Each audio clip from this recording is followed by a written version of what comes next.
Thank you so much, Casey. Big round of applause for Casey. Come on, guys. I think most of us, first of all, welcome to Momento Con 2021. Are you guys excited to be here?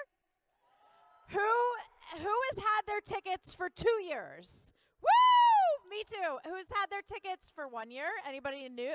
Okay, you guys good? Anybody buy their tickets today? All right, so we're representing on all fronts. Either way, I'm so glad to be here. It is so nice to be back with the Supernatural family, and we have an incredible weekend lined up. So are you guys ready to get started? All right, as our first two guests, please welcome to the stage Rob, Benedict, and Ruth Connell. Come on out, guys. I think you guys could give them a little more applause. It's been 2 years. Hi. Hello, you guys. Welcome.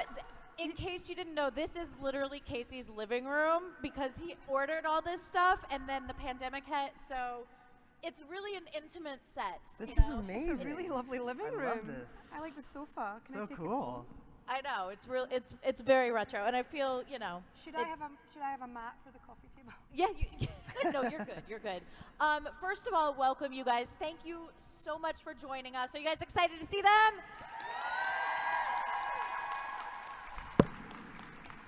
As we mentioned, it has been quite a journey getting to this event right here on this stage. How does it feel for you guys to be back with your Supernatural family? Well, I mean, this is my first convention back. Can you hear me okay? Yeah. But I have such fond memories of Pittsburgh, and this actual hall is one of my favorite places to come to, so it's so lovely to be here. Yeah, it's really cool to be here and to see everybody and to see what's going on the other side of this too is pretty cool. And we have memories of this whole thing here because we walk back to the green room or whatever, and it's really everyone could see you. Right? It's really hard not to like tap dance or Mooney or something. Yeah, Like, it really makes you want to moon everybody. Maybe it's just I us. love that. So I, of course, had to rewatch all 15 seasons in preparation for this event. I had 2 years, though, as we've discussed. You've been busy, yeah. So your scene, Rob, where you realize that you're God is one of my favorite scenes in the entire series. It's just the perfect amount of like humor mixed with fear and like astonishment. Yeah. How do you prepare for that as an actor? Well, it was cool because I didn't really know before I read the script. Mm-hmm. So I just had to just behave like I was reading the script for the first time. You know what I mean? Like no one really told me, before I read the script. I was like, oh wow, oh okay, oh wow, okay, good to know. So yeah, I mean, to be able to play that role, the whole journey that Chuck went on, I went from this sort of loser writer alcoholic guy to this evil God, and everywhere in between. So it was actually, as an actor, it was awesome. Are you glad when you started the show that you didn't know your character was going to be a god? Do you think you would have had different inclinations as an actor if you would have had that? I might have, but I think it worked. It worked for what Chuck's journey was. It worked that I didn't know. And but did you have a heads up at some point internally, like, I think I might be God? Like I knew at the beginning, on my first episode, I knew it said it was a prophet.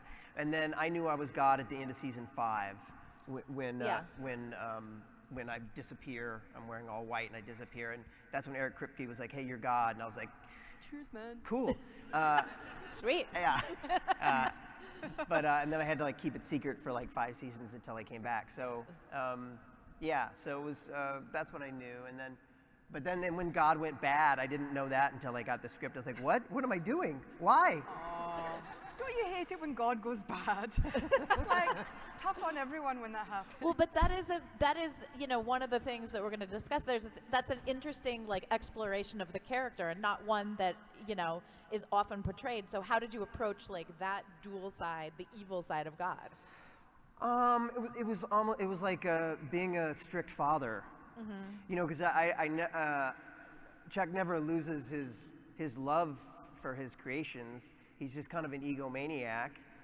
It's his world, he created it, so he's like, he just, he's just kind of like a warped, strict father.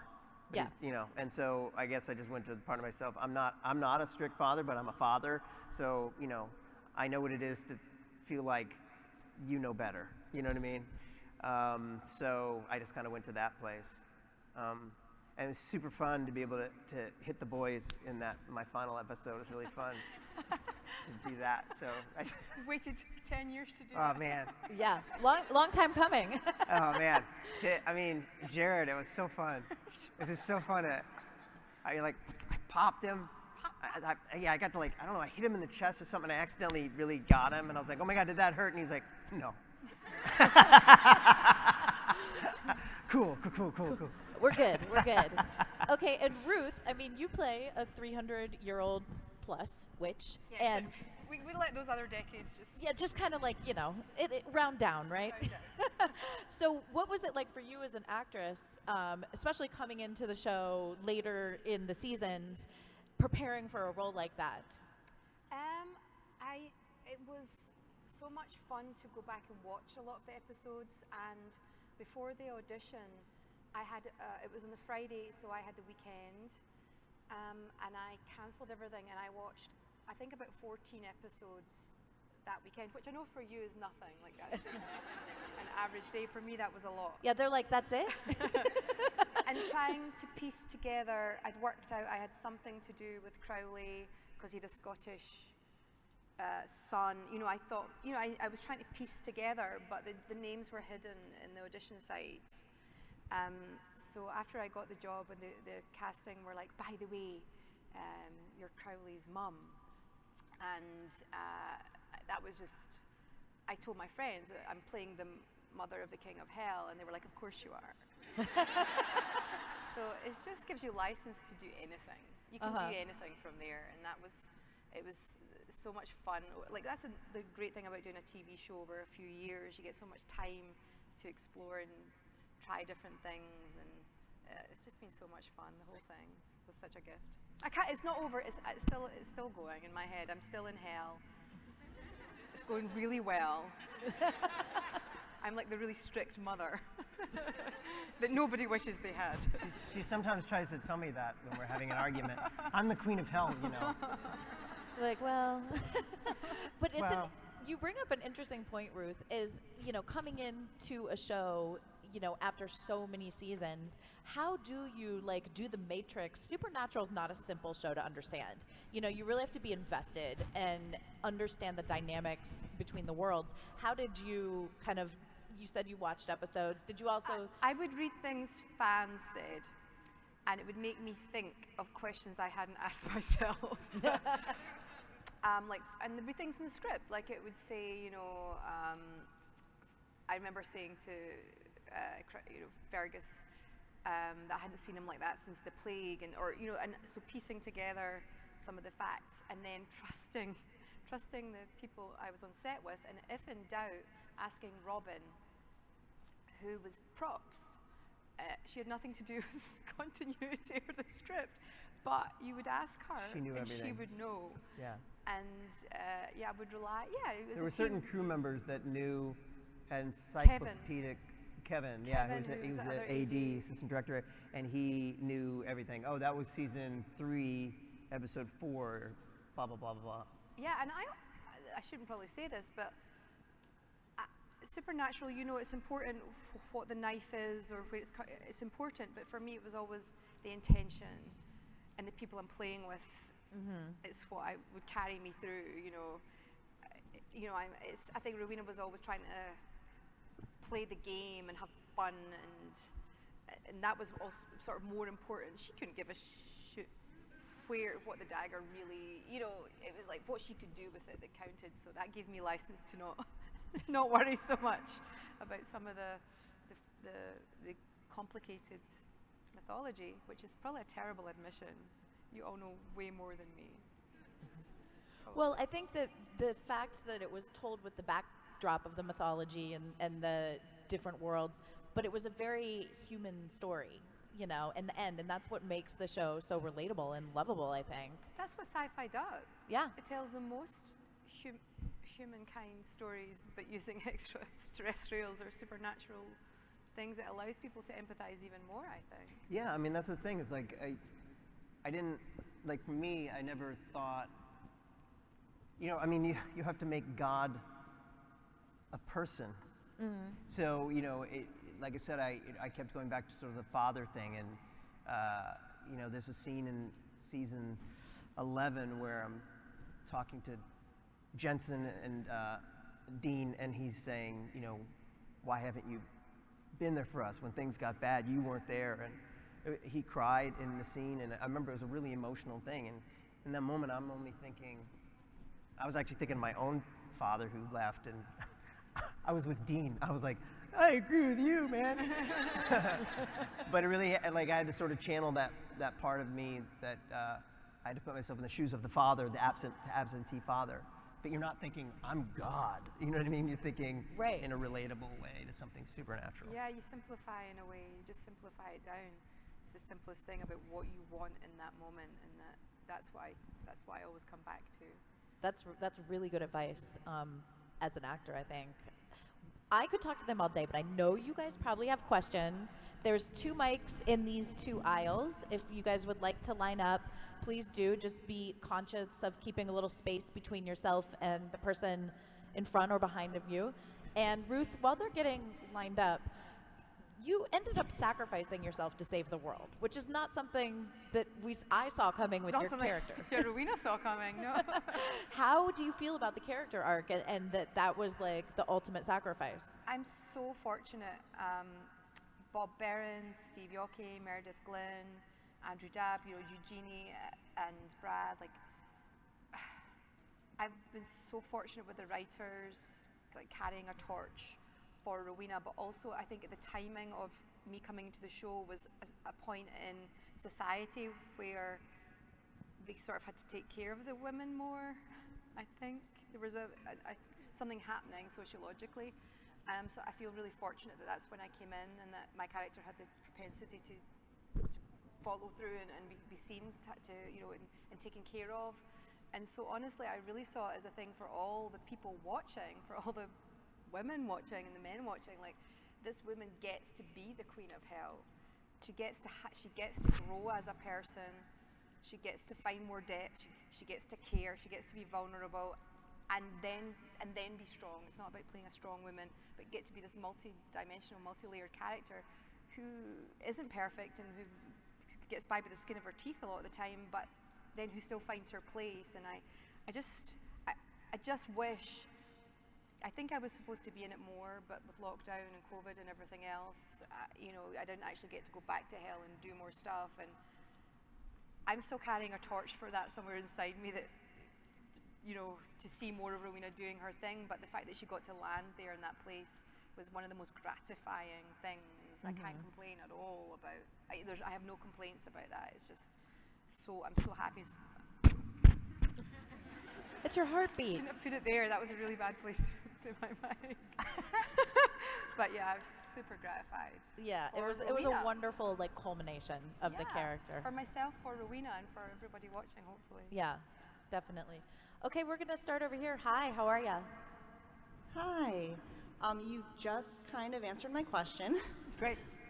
But Rob kind of hasn't. So basically, I was just wondering, for you two, how you feel about your characters' endings after this whole long ride. Like, do you feel you got them where you think they should be, or was there something missing, or like, was that a satisfying ending for you? Great question. Rob, you want to go That's first? a really good question. Yeah, I mean, I feel, I think that's what needed to happen at the end. I'm glad that everything, that they kind of transferred the God powers over to Alex. But Are you though? yeah, no, I'm okay with that. I'm okay with that. You like Cal, that's okay. I do like Cal. Someone suggested a couple weeks ago, I was in Kansas City, and someone suggested, like, what if at the very end, like, there's like a shot of God, like, like just how I planned it. Because ultimately he was the writer of everything. But so yes, it was fine. It wasn't fun to film. I mean, honestly, that's my own personal worst nightmare, is like to miss out on the fun. And so like them, like the dirt spitting in my face from the car as they drove away, and me going like, "Wait, guys, don't leave me alone." That was honestly me going, "Don't make it in like this. I've spent 15 seasons with you, and this is what I get." But it's, I think, what needed to happen. I mean, I was the bad guy, and you need to kill the bad guy, and But so yeah, I was as a viewer of the show, I guess I was satisfied. As a Rob the person, like, yeah, it would have been nice to find a way to be like, "Oh, guys, I was kidding," but that wasn't gonna happen. Yeah, I just wish I'd had longer to be mean to people in hell and They built her sort the place out. A little more time down there. Yeah, they built her this amazing set, like this, and obviously they had more, I think, in mind at first to do. They redid her whole outfit and her hair and everything. It was like this huge thing. It was really, everyone was really invested, which is so cool. And 15 seasons in, people were excited to redo things and be creative. And even Eugenie came into the costume fitting for the pantsuit, and the pantsuit's now in Warner Brothers in like their special archive place. And it's a little bit short for me. But anyway, no, I wish I'd had been able to have some fun down there and really kick some ass to all those bad souls. Thank you. For sure. Thank you guys. Yes, thank you so much. Hi. Hi. Hi. You're good. I have a more fun question. I was wondering what you're drinking, Ruth. I am drinking, I brought it with me, it's Tulsi Sweet Rose Tea, and on the tea bag, I kid you not, I've been drinking them for years. This is what happens to me, I'm tuned to the moon. But I've been drinking them for years, and I only just recently noticed that on the packet, it says magical tea. Like, There you go. everything's aligned. That's super cool. Thank you. With just a touch of whiskey. Thank you. Just a touch of whiskey, yeah. No. Hi. Hello. First, I just want to say thank you to Ruth and Rob coming out to spend some time with us. Really appreciate Thank that. you. That's awesome. Thank you. I think everybody here kind of needs some of that little Cool. time with you guys. But anyways, this is for Rob. Listen to you and Rich on your podcast, and I probably shouldn't listen to it while I'm driving because I'm usually laughing quite a bit. But anyways, I want to know what your opinion is of the studio, everything set up here with the furniture. Do you want to take anything back to add to your Fartune studio? I mean, Fartunes needs a lot of work. Yeah. Richard Spate and I do a podcast called Kings of Con, the podcast, and I don't remember how, but Richard named where I do my new studio, Fartunes Studio. I can't remember where that even came from. I don't really know how that. ever Yeah, it ended was. up, I mean, but, it was a Rich thing. It was like far. Exactly. I write tunes, and he's like Fartunes. Anyway, so Fartune Studio needs this whole thing. I mean, I love the retro vibe and the TV that's not tuned to any channel, and the banjo that I wish I knew how to play, and the old reel-to-reel to get my demos going, and yeah, no, everything. We could use the reel-to-reel at Fartunes, but It's not fart-uns, it's fart-tune. I think that's the joke. Is that the joke? I think right there is where You guys, the humor. you guys should do a podcast or something. We should. So anyway, this whole thing would work at Fartunes, and I'm so happy that you listen to the podcast.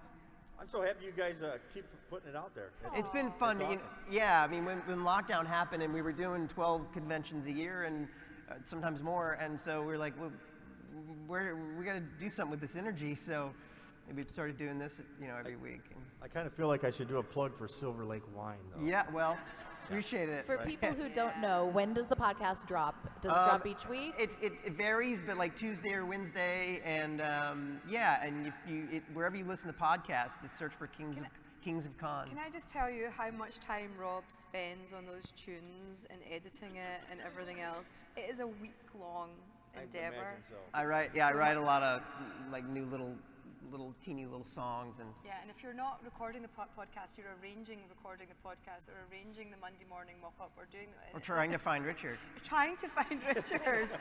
This is the thing. Anyway, thanks, man. Thank you. Yeah. Thank you. Occasionally I'll just hear, wah, wah, wah, and I'm like, oh, is this another tune for the podcast or something? Yeah, Strange noises coming. that's right. Hi. This is a question for both of you. What was your favorite scene in either episodes for both of you?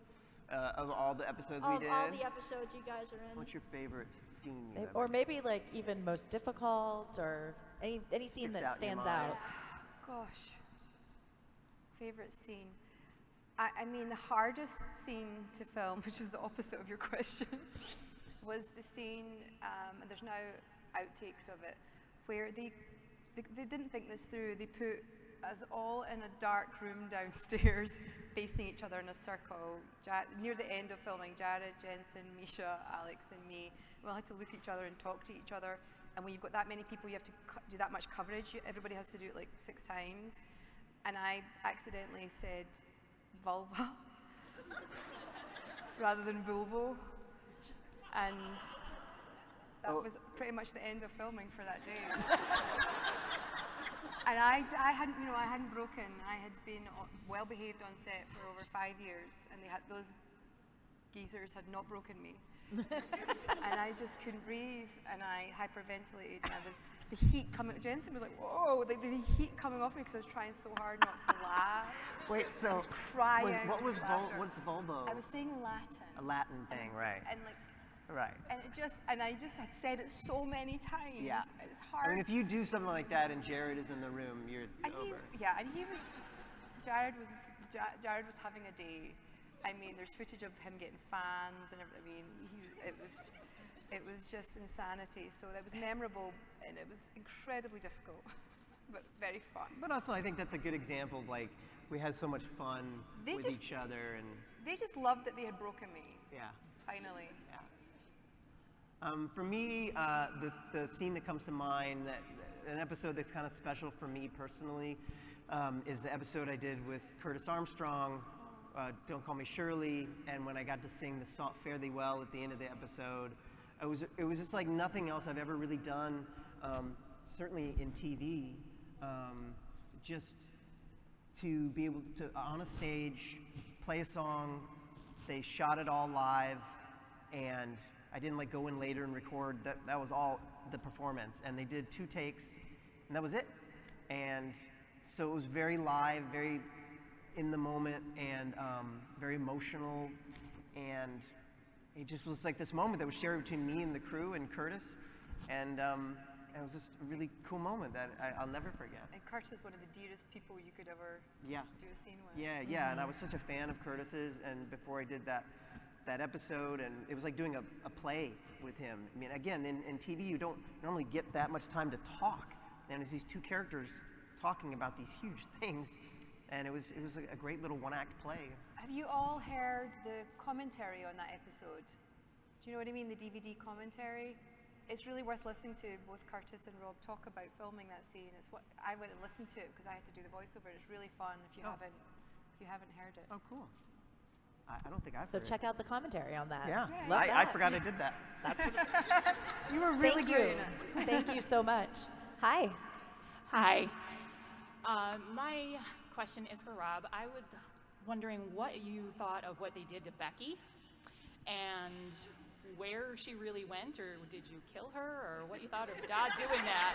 You just want to know what happened, right? Yeah. What happened? Man, talk about a bad ex-boyfriend.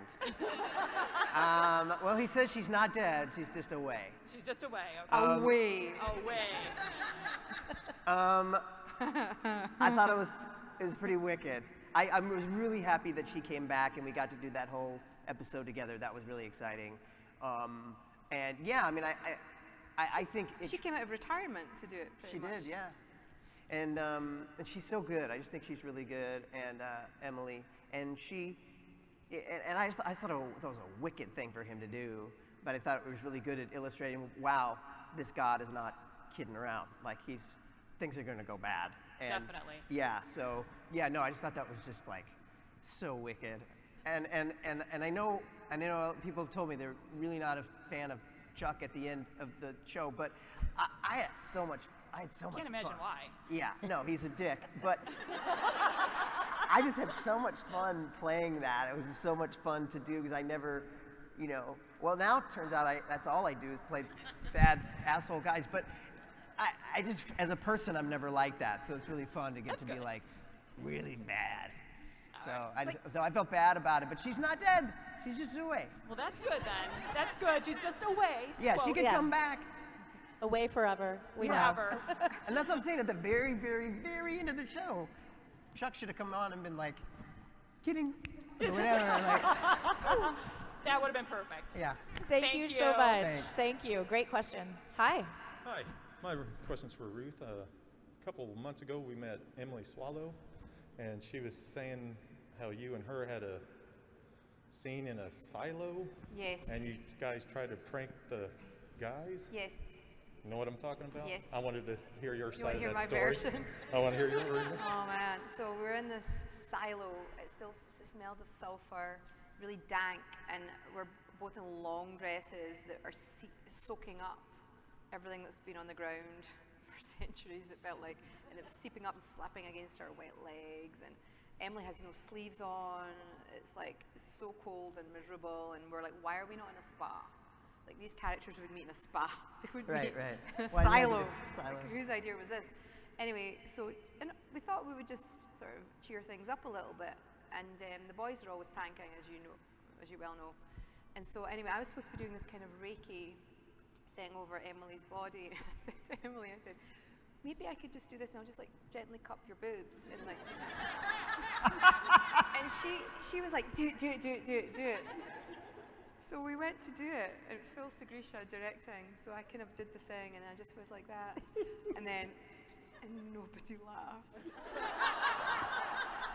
And so we didn't cut, so we had to keep doing the scene, except we're both kind of doing the scene, but just like a little bit like. And I think the men were trying so hard to be respectful. They didn't understand that we were just dicking around. And Was it the crew? You were trying to get the crew to laugh? everybody, we Yeah. thought it would be funny. Yeah. We thought it was funny. It's funny, right? So did that- Everyone was probably like, that was a choice. That was an unusual choice. But let her go. Just let her go. She wants to touch your boobs. Yeah, it's what women do, possibly. Is that how Emily described it? Pretty much, yes. Did that stay in the episode? No, it didn't stay in the episode, funnily enough. Didn't make the final cut. Didn't make the cut. Thank I thought you. we were crazy. I don't know. And no one ever talked about it. Afterwards, Emily and I were like, guys! Hi. Hello. My question is for, for you, Chuck. When when you said you were told at the end of season 5 you were God, and you had to keep it secret Yeah.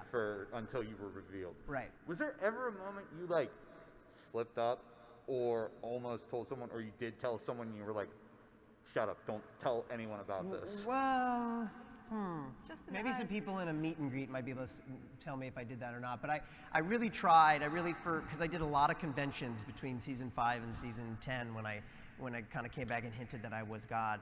And people would ask that all the time. Like, what do you think? There was a faction of people that thought I was God, and a faction was like, no way he's God.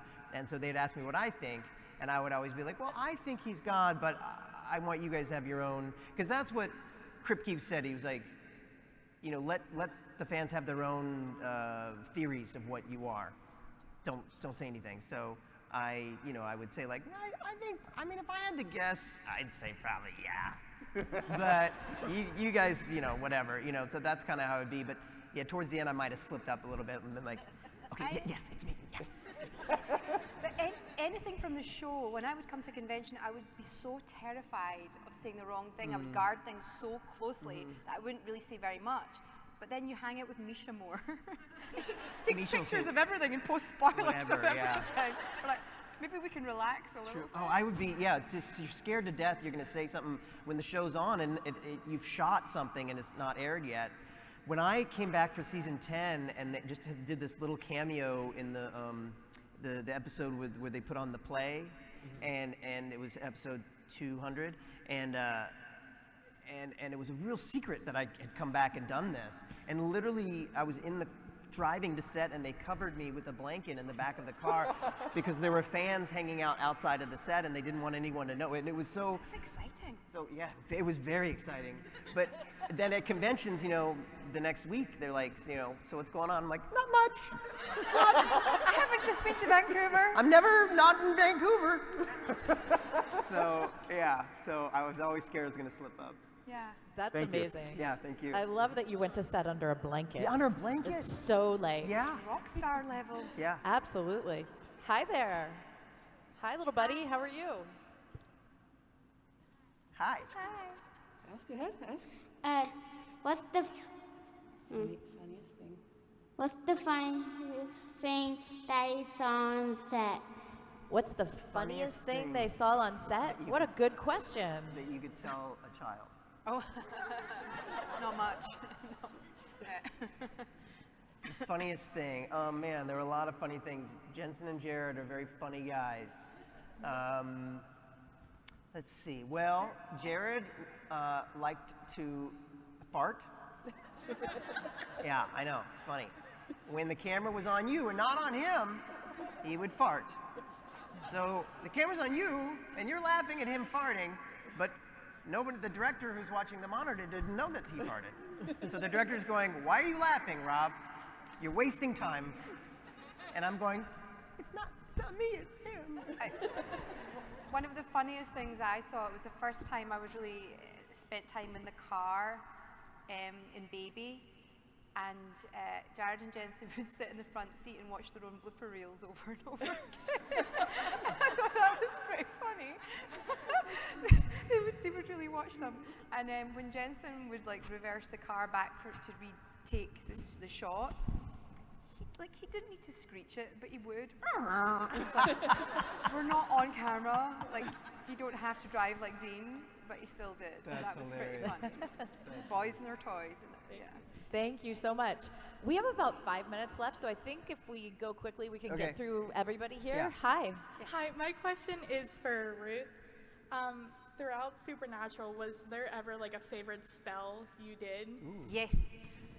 The one that comes to mind first of all is, when I'm on the circle on the ground and I'm unleash my power, release my voice, which I could do with probably doing that spell right now on my craggy throat. All of the words that were in Latin, it was a sort of incantation, I feel spoke to me as a person about releasing myself and my own power. And words are powerful, and it was fun to do. And kneeling there, and it was awesome. And it was Nina directing it, who I really enjoyed working with. So that was one of my favorites. Cool. Thank you. Thank you. Hi. Hi, glad to be here. 2 quick questions. Rob, has the line "toilet paper hoarded like it's gold" ever come back to haunt you in the last 2 years? I mean... And 2, has there ever been a movie discussed to actually end Supernatural as an original ending? The first question, yeah, honestly, I was like, see, I told you. You are a prophet. I am a prophet. You are God. I felt suddenly relevant again with the toilet paper thing. So that felt good. There's been talk of a movie, but nothing serious that we've heard about. But I hope that they do. I think that would be fun to do a supernatural movie. And I can see it. Why not? I mean, nobody's told me that's going to happen, but why not? And we like that idea if we're in it. Yeah, especially if we're in it. Only if we're in it. Only if we're in it. If we're not in it, we don't like it. Thank you so man. much. Thanks. Hi. Hi, this question's for Ruth and Rob. What episode brought you to tears? Ooh, one that they were in or any? Any episode. I messaged Misha, and I know it's controversial. I messaged Misha after his last episode. I thought it was beautiful. Yeah. Still makes, am I still slapping the microphone? Yeah, it's beautiful. Yeah. I referenced this earlier, but this moment that Jensen, as Dean, did the speech about why have you left us as your God, you know, you're our Father, and you left us, and Jensen, it wasn't written in the script that he was going to cry, and he did, and it really brought me to tears as his friend, being there in that moment, going. Also, it's season fucking 11 of a show, and this is the kind of acting he's bringing still, and I was just like, I was driven to tears by what he was talking about, and I'm just so honored to work with someone that was that committed. And I'm going to say the same about Jensen and regarding Dean. There's a shot of him in the mirror that it was one take, he did it, and it was a single shot it was quite long, where he just, you know, he's losing his memory, and that's a particularly poignant thing for me.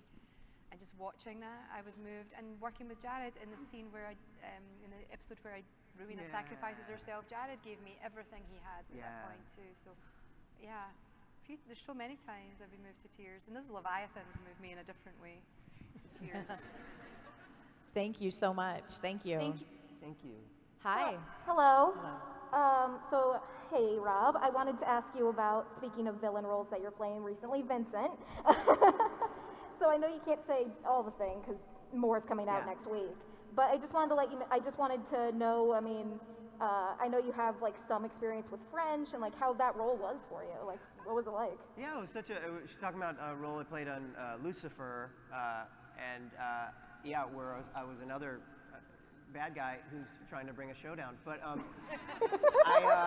it was great. I took French in school for like 6 years. I took French in college, and so that is just, you know, a matter of sort of kind of bringing that back up. I didn't know this history with French. I did. Maybe.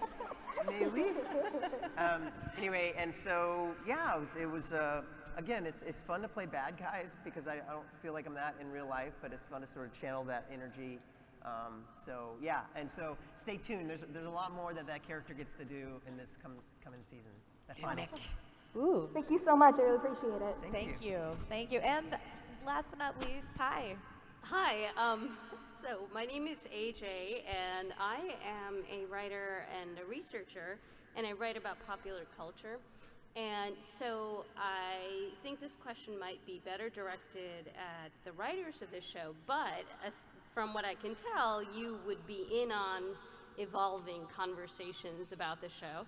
So I think Supernatural may be at the vanguard of a set of narratives about God that is really this generation, maybe my generation, I'm 50, my generation's reckoning with the lack of religion, and that there are all these stories killing off God, right? Case in point. So I just wondered how much you had conversations. You know, I know there's a lot of humor and it's fantasy, but it's about God abandoning us, right? Yeah. So if the last however long, if you have a thought about what you took away from being on this show, telling this story about the death of God. Yeah, I mean, definitely, you know, you could write a whole book on it. The best conversation. I am. Good. Good. Then you can tell me. No, the best conversations I've had have been with fans and people who are really invested in the show and what their interpretation is. Ruth is good friends with a lot of the writers. I never really got to sit down and talk to anyone about it. So it was really, for me, it was about knowing my character and reading the script and talking to some of the other actors and directors about it. I think you're right. I think it is a commentary on where we're at right now, and I think especially where we're at when we shot the end of this show. I mean, I think it is a very, it was of the moment and how we were all feeling at that time. What I would add to that is we're not left with nothing in nihilism, though. Like Alcal, you know, Jack, but this